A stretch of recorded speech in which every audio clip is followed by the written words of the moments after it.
Baxsaq mübarək Ramazan ayı fərqli bir aydır və Allahın çağırışları da bu ayda biraz fərqlidir. Aha. Görürsünüz, təkid var bu ayda. Yəni Allah Rəsulu əlbəttə Allahın sözünü deyir. Quran buyurur: "Və ma yentiqu anil hava in huve illa vahyun yuha." Peyğəmbər həva-i nəfsindən danışmaz.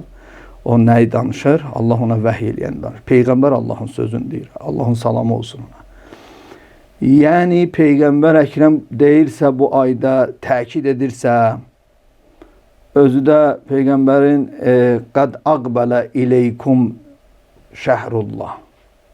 Səhv eləmirəmsə, mən əvvəli belə olmalıdır ki, özü də Allahın ayı sizə tərəf gəlir. Demir. Digər çağırışlarda görürsünüz, digər aylarda Allah çağırır.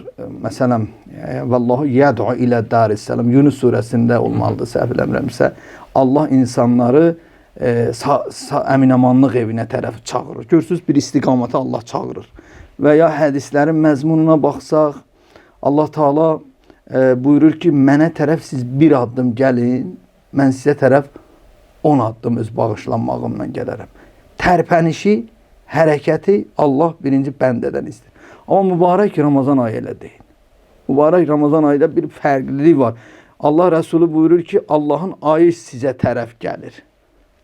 Allah bizə tərəf bir, belə deyək, dəvətnama, bir göndəriş göndərir. Öz elçisinin vasitəsilə.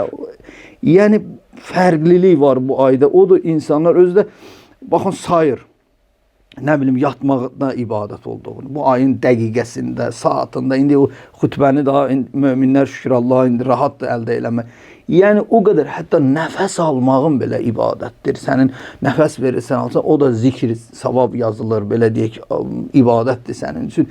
Yəni, bütövlükdə bunların hamısını deyir Allah Rəsulü. Yəni, burada bir təkid var.